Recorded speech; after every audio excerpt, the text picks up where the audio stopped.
Bienvenidos a la lectura orante con las Sagradas Escrituras. En este día tenemos para nuestra oración con la palabra al evangelista según San Lucas, capítulo 16, versículos 9 al 15. Primer momento, lectura del texto. En aquel tiempo decía Jesús a sus discípulos: gánense amigo con el dinero de iniquidad, para que cuando les falte los reciban en las moradas eternas. El que es fiel en lo poco también lo es, en lo mucho es fiel. El que es injusto en lo poco también en lo mucho es injusto. Pues si no fueron fieles en la riqueza injusta, ¿quién les confiará la verdadera riqueza? Si no fueren fieles en lo ajeno, lo de ustedes, ¿a quién se le dará? Ningún siervo puede servir a dos señores, porque o bien aborrecerá a uno o amará al otro, o bien se dedicará al primero y no hará caso del segundo. No pueden servir a Dios y al dinero. Los fariseos, que eran amigos del dinero, estaban escuchando todo esto y se burlaban de él, y les dijo: ustedes se las dan de justos delante de los hombres, pero Dios conoce sus corazones, pues lo que es sublime entre los hombres es abominable ante Dios. Palabra del Señor. Gloria a ti, Señor Jesús. Pidamos hoy al gran consejero, caminante con nosotros, del cual somos templo.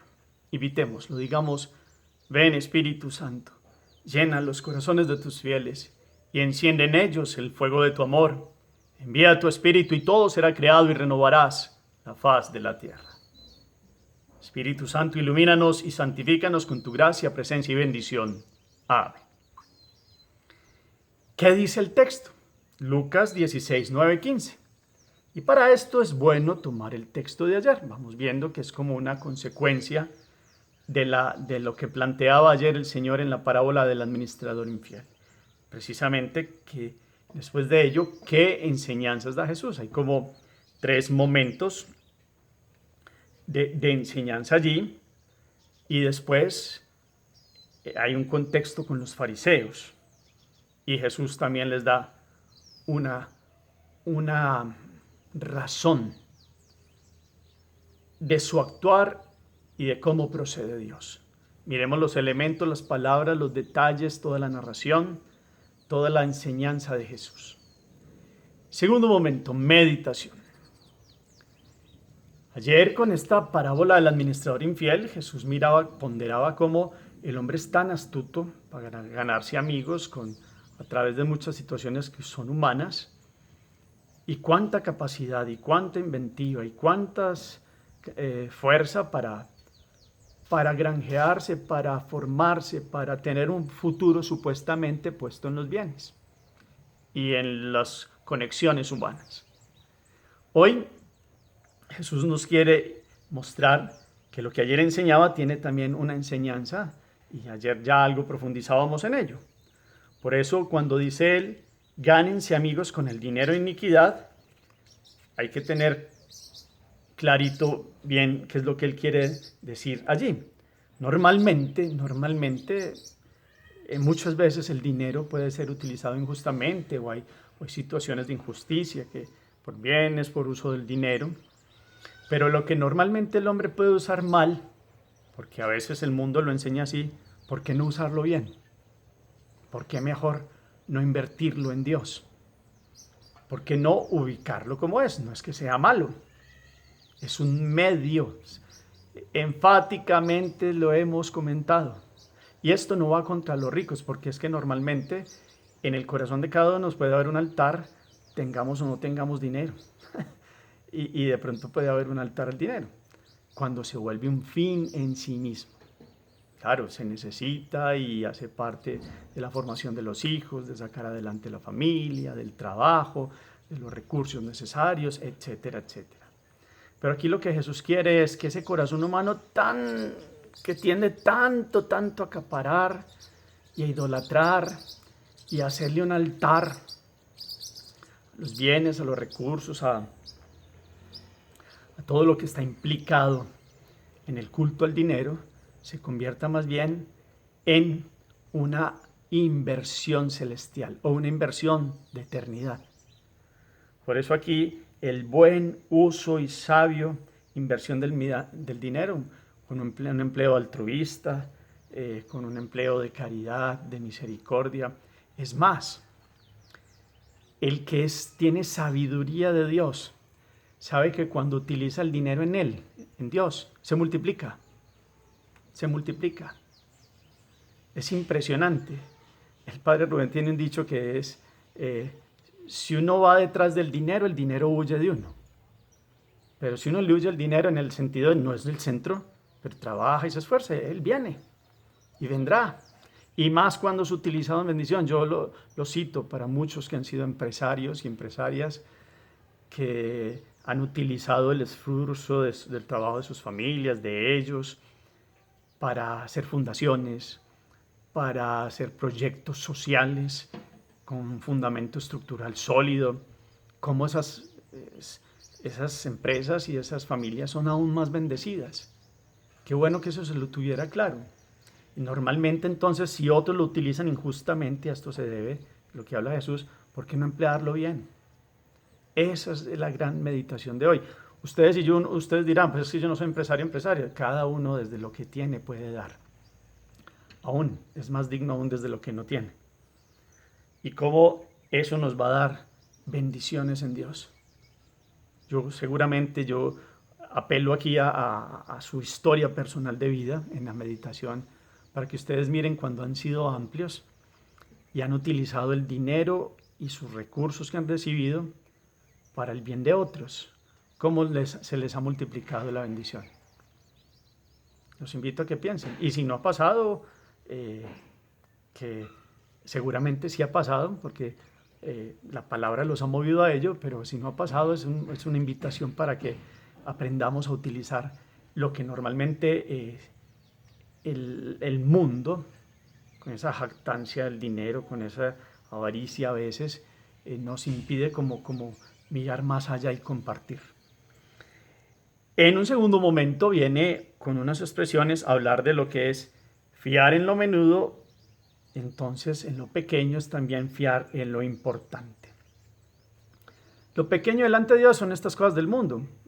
Existen, son necesarias para la vida, son medios, pero la verdadera riqueza está en tenerlo a Él en el corazón ya y después en la vida eterna.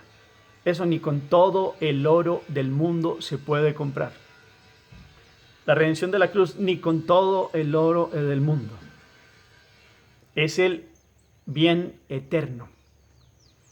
Entonces, si en esto que es lo menudo, lo pequeño, lo cotidiano, somos de fiar, se maneja bien, pues somos dignos de entrar desde ya hoy, vivir el cielo ya, vivir el reino ya, y después gozar de su presencia. Esa es la segunda parte de este momento. ¿Cómo lo estamos haciendo? Que es fiel en lo poco, es fiel en lo mucho. También tiene el sentido del que es en el que maneja dinero, en el que es hasta fiel en los centavos, en las pequeñas cuentas, pues es capaz de ser fiel en las grandes cuentas y no tendrá tentación. A nivel grande es el que es fiel aquí en lo cotidiano, pues lo será en lo que verdaderamente importa, y es Dios mismo, que es el tesoro inigualable. Entonces, ese es el segundo momento. Entonces, Dios nos ha confiado esto cotidiano. Dios nos ha confiado lo menudo. Entonces, ¿cómo estamos administrando estos pequeños depósitos para manejar su gran riqueza? Ahí sí Dios nos va a confiar el reino. Dios va mirando corazones. Lo dice al final. Dios conoce sus corazones. A ustedes les gusta dárselas de justos delante de los hombres, pero Dios conoce sus corazones, porque lo que es sublime entre los hombres muchas veces esos honores y esos puestos y esos dineros ganados a cualquier manera es abominable ante Dios. Termina diciendo eso. Pero me devuelvo. Hay un tercer punto antes de eso, y es: nadie puede servir a dos amos. Y ese servir a dos amos es, tristemente, el dinero no es, vuelvo y repito, se ubica como un medio, pero tomándolo inclusive como lo toma Mateo 6:24, es servirlo, seguirlo, darle sabor cultual, es En definitiva, es adorar a Dios como el dinero. Dios, y Jesús lo llama mamona, mamón a. Es como una expresión antigua para cuando este medio de cambio se convierte en Dios en sí mismo. Y entonces, si es la meta total de la vida, si se hace lo que haya que hacer, si pasamos por encima de los demás, es un ídolo incompatible con Dios. Eso tiene que quedar claro. Si se utiliza sanamente, inclusive se puede tener muchos bienes. Utilizados bien, son una bendición. Una bendición, porque es pobre de espíritu y está claro que todo lo que tiene y lo que tendrá es porque él ha puesto o ella ha puesto toda la confianza en Dios. ¿Cómo estamos también con esto? Porque vuelvo y repito, esto no va contra los ricos, sociológicamente hablando, los que tienen muchos bienes, todos, aún los que en algún momento si no tenemos, puede que en el corazón haya un culto a buscarlo y a volverse el centro de la vida. El centro de la vida es Dios y lo demás viene por añadidura. Y Dios sabe dar muchas añadiduras y muy buenas y muchas bendiciones. Y cuando generan bendición para otros, sé que se multiplican. Volvemos a hablar del tema, profundizamos. Entonces, qué bueno hoy con mirar estos 3 puntos, más esa expresión a los fariseos que le gustaban, que eran amigos del dinero, y en el sentido de la idolatría, aunque supuestamente se creían adoradores de Yahvé, conocedores de la Torá, pero va lejos, porque su cultura mentira y abominación. Entonces, miremos hoy, en la otra parte de la meditación, que nuestra vida no sea solo apariencias como los fariseos, mucho culto a las posesiones y bienes como metas en sí mismas, con egoísmo, con idolatría, con altar al dinero por el dinero. Aquí hay un cuidado que dice la palabra. Qué bueno vivir bien como dignos hijos de Dios, como Dios lo ha dado con todos los recursos del planeta para que todos vivan súper bien. Y cómo esto generará empleo, bienestar para otros que por X o Y situaciones no tienen capacidades o no han tenido posibilidades, etcétera, etcétera.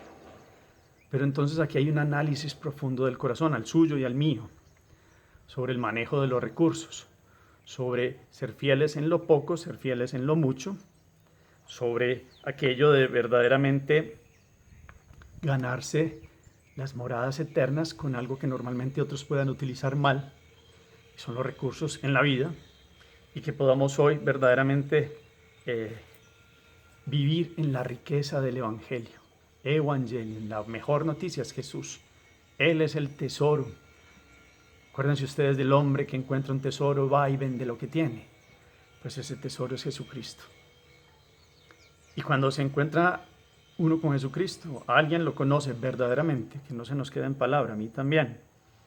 Eso lleva a acciones concretas, reales, al buen uso de lo cotidiano, a la inversión en Jesús, a verdaderamente no rendirle solo pleitesía al dinero, a don dinero por dinero, y por conveniencias, y por situaciones de placeres y vida sin límites. No, una vida compartida genera comunidad. Eso es la primera comunidad cristiana, tenían todo eso en común, vivían, nadie pasaba necesidad, y los que eran más bendecidos seguían siendo más bendecidos porque acompañaban y ayudaban a otros. Esa es la vida delante de Dios. Que podamos mirar cómo está nuestro corazón delante del bien llamado dinero, de los bienes, de las posesiones, que son una bendición de Dios, bien utilizadas, que sirven para ganarse el reino y que verdaderamente son un medio, porque el único fin que nosotros tenemos y nuestra meta es todos los días vivir en Dios, amar a Dios, seguirlo a Él, amar al prójimo, vivir en el reino ya para llegar a gozar de la vida eterna. Amén. Hagamos oración. Señor Jesús, que siendo rico te hiciste pobre para enriquecernos con tu pobreza, ayúdanos a mantenernos en la fidelidad cotidiana, para que sirviendo a Dios y no al dinero puedas confiarnos lo que vale de veras, el reino. Líbranos, Señor, de la adoración y culto al ídolo tirano, ciego y voraz que es el dinero. Poniendo nuestra meta en los bienes de arriba, nos veremos libres de la obsesión de acumular, y donde está nuestro tesoro, en Dios y en los hermanos, allí también estará centrado nuestro corazón. Amén. Cuarto momento, la acción es revisión del corazón. El corazón se ha vuelto un altar, no solo al Dios dinero, al Dios placer, al Dios prestigio, al Dios fama. O utilizando las bendiciones que Dios nos da, las ponemos y somos fieles en la vida cotidiana con estos mínimos tesoros para que el tesoro que es Dios brille dentro de nosotros y pueda darse a los demás. ¿Cómo hacer para comprender estas finanzas celestiales? ¿Cómo las vivo y cómo las puedo vivir de aquí en adelante? Según este texto. Señor, esté con ustedes, y la bendición de Dios Todopoderoso, Padre, Hijo y Espíritu Santo, descienda sobre ustedes y los acompañe siempre. Podemos seguir en paz. Demos gracias a Dios. Feliz día para todos.